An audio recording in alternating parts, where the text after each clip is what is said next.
உங்களிடம் பெரிய கீழ்நோக்கிய மெழுகுவர்த்தி, டவுன் க்ளோஸ் கேண்டல் அல்லது கரடி சந்தை மெழுகுவர்த்தி இருந்தால், அந்த மெழுகுவர்த்தியின் மையப்பகுதிக்கும் அதன் குறைந்தபட்ச புள்ளிக்கும் இடையில் உள்ள வாய்ப்புகளே உங்களுக்குச் சிறந்தவை. சரி, நான் எதைச் சொல்கிறேன்? சந்தை கீழ்நோக்கிச் சென்றால், பல நேரங்களில் நீங்கள் இங்கே பார்ப்பது போலவும், இந்த மெழுகுவர்த்தியில் இருப்பது போலவும் ஒரு கீழ்நோக்கிய மெழுகுவர்த்தியை பார்ப்பீர்கள்.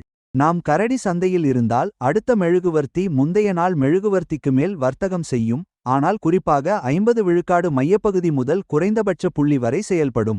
எனவே அடுத்த தொடர்ச்சி அங்குதான் நிகழும். இங்கேயும் அதேதான் நடக்கிறது. மெழுகுவர்த்திகளின் அமைப்பை பார்த்தால், நம்மிடம் ஒரு கீழ்நோக்கிய மெழுகுவர்த்தி உள்ளது. அடுத்த மெழுகுவர்த்தி மேல்நோக்கி வர்த்தகம் செய்கிறது, மேலும் அது அங்கிருக்கும் வால்யூம் ஏற்றத்தாழ்வுக்குள் கூட நுழைகிறது. அது அதை முழுமையாக மூடுகிறதா? இல்லை, அடுத்த மெழுகுவர்த்தி கீழே மூடுகிறது. எனவே நாம் மெழுகுவர்த்தியின் 50 விழுக்காடு பகுதிக்கும் அதன் குறைந்தபட்ச புள்ளிக்கும் இடைப்பட்ட பகுதியை பயன்படுத்துகிறோம். எனவே அடுத்த வர்த்தக நாளுக்கான விற்பனை வாய்ப்பு இதோ. இது அந்த முந்தைய கீழ்நோக்கிய மெழுகுவர்த்தியின் 50 விழுக்காடு பகுதிக்கும் குறைந்தபட்ச புள்ளிக்கும் இடைப்பட்ட வரம்பிற்குள் நிகழும். எனவே அது ஏன் முக்கியம்? நம்மிடம் ஒரு கீழ்நோக்கிய மெழுகுவர்த்தி உள்ளது. அதன் வரம்பை பாதியாக பிரிக்கிறோம். நான் தோராயமாக அதை கணக்கிடுகிறேன். சரி, இந்த நிலையிலிருந்து குறைந்தபட்ச புள்ளி வரை. எனவே அடுத்த மெழுகுவர்த்தி திறந்தால் அது 50 விழுக்காடு மற்றும் அதற்கு மேல் உயர்ந்து வர்த்தகம் செய்யாது. அது சிறந்த சூழல் அல்ல, ஆனால் குறைந்த விலைக்கு இட்டுச் செல்லும் விற்பனை சூழலை மெழுகுவர்த்தியின் மையப்பகுதிக்கும் குறைந்தபட்ச புள்ளிக்கும் இடையில் பார்க்க விரும்புகிறோம். சரி, வேறு விதமாகச் சொன்னால், அல்காரிதம் முந்தைய நாள் வரம்பை அறிந்து அதை பாதியாக பிரிக்கிறது.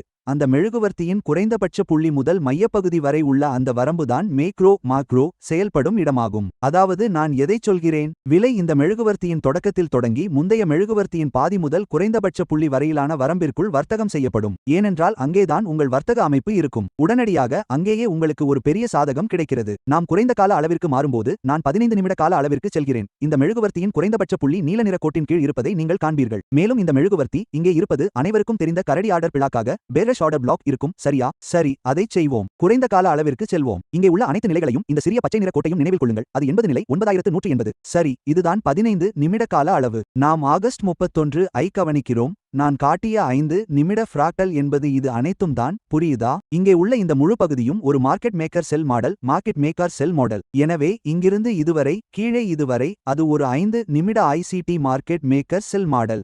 31ஆம் தேதி விலை வர்த்தகம் நடைபெற்றது. அது உடனே உயர்ந்த நிலைக்கு செல்கிறது மற்றும் இங்கே உள்ள முதல் குறைந்த அளவிலான நிலைக்கு வர்த்தகமாகிறது. அதுதான் முந்தைய குறைந்த அளவு. அந்த உயர்ந்த நீல நிற கோடு, அது 15 நிமிட bearish order black, bearish order black ஒப்பீட்டளவில் சமமான உச்சங்கள் என்று நான் உங்களிடம் சொன்னேன். எனவே அது மீண்டும் அந்த குறைந்த அளவை நோக்கி உயர்ந்து, பின்னர் அதற்கு அப்பால் செல்கிறது. ஏனெனில் அந்த பணப்புழக்கத்தை லிக்விடிட்டி எடுக்க அது இந்த நிலைகளுக்கு மேலே செல்ல வேண்டும். அதற்கு மேலே என்ன பணப்புழக்கம் உள்ளது? Buy side liquidity, buy side liquidity. அதன் பொருள் என்ன? Buy stops, buy stops. Short செல்பவர்கள் யாராவது தங்கள் ஸ்டாப் லாஸை பின்தொடர்ந்தால் அவர்கள் தங்கள் பை ஸ்டாப்பை இங்கே வைப்பதில் வசதியாக உணர்வார்கள். விலை சரிந்தபோது தங்கள் பாதுகாப்பான ஸ்டாப் லாஸை வைக்க இதுவே தர்க்கரீதியான நிலை என்று அவர்கள் நினைக்கிறார்கள். இந்த விலை மாற்றத்தில் கடைசியாக மேல்நோக்கி மூடிய மெழுகுவர்த்தி, அதன் தொடக்க விலை. சரி, நீங்கள் இங்கே இந்த எண்ணை பார்க்க வேண்டும். அந்த மெழுகுவர்த்தியின் தொடக்க விலை 9248. விலை சரியாக அதை நோக்கி வர்த்தகமாகிறது. இந்த மெழுகுவர்த்தியின் உச்சம் என்ன? 9248. இது மிகச்சரியாக பிப் அளவில் உள்ளது. இதைவிட சிறப்பாக எதுவும் இருக்க முடியாது. அந்த நிலை வரை வர்த்தகமாகி பிறகு கீழே சரிய தொடங்குகிறது. அந்த மெழுகுவர்த்தி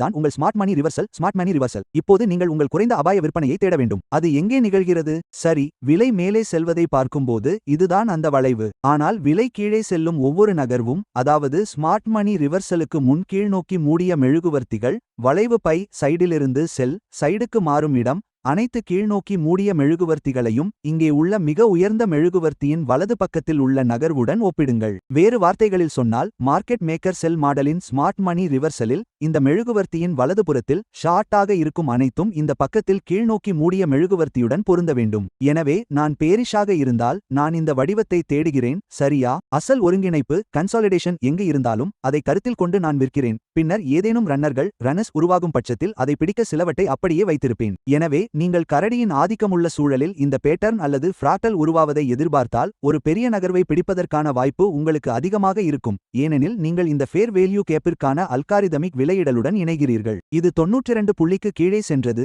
இதோ 80 நிலை. சரிதானே? 9180. அந்த நிலையில் அது காட்டும் மரியாதையை பாருங்கள். பின்னர் அது மீண்டும் உயர்ந்த விலைக்கு சென்றது. அந்த நேரத்தில் நம்மிடம் இந்த பகுதி இருக்கிறது. சரிதானே? கீழ்நோக்கிய இந்த அனைத்து நகர்வுகளும் ஜூன் 10 முதல் சந்தை சென்றடையவிருந்த அந்த பழைய ஃபேர் வேல்யூ கேப்பின் மேல் பகுதி வரை வர்த்தகம் செய்யப்படுகிறது. அதை நான் தினசரி வரைபடத்தில் உங்களுக்கு காட்டினேன். அங்கே இருக்கும் இந்த கீழ்நோக்கிய மெழுகுவர்த்தியை பாருங்கள். அந்த மெழுகுவர்த்தியின் குறைந்தபட்ச அளவு என்ன? 92.30. இந்த மெழுகுவர்த்தியின் உச்ச அளவு என்ன? 92.30. இது முற்றிலும் கச்சிதமானது.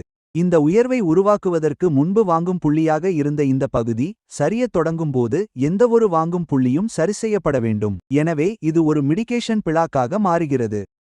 ஓ, கதை இன்னும் சூடுபிடிக்கிறது. சரி, இதோ 5 நிமிட வரைபடம் மற்றும் நீங்கள் இங்கே மிக துல்லியமான நிலைகளை காணலாம். இந்த உயர்விற்கு முந்தைய இந்த கீழ்நோக்கிய மெழுகுவர்த்தி காலப்போக்கில் 2 முறை அதை தொட்டுவிட்டு கீழே சரியத் தொடங்குகிறது. இதோ அந்த கீழ்நோக்கிய மெழுகுவர்த்தி. இது அதை தொட்டு கீழ்நோக்கி வர்த்தகம் செய்யப்படுகிறது. இது இங்கே உள்ள அசல் ஒருங்கிணைப்பை தாக்குகிறது.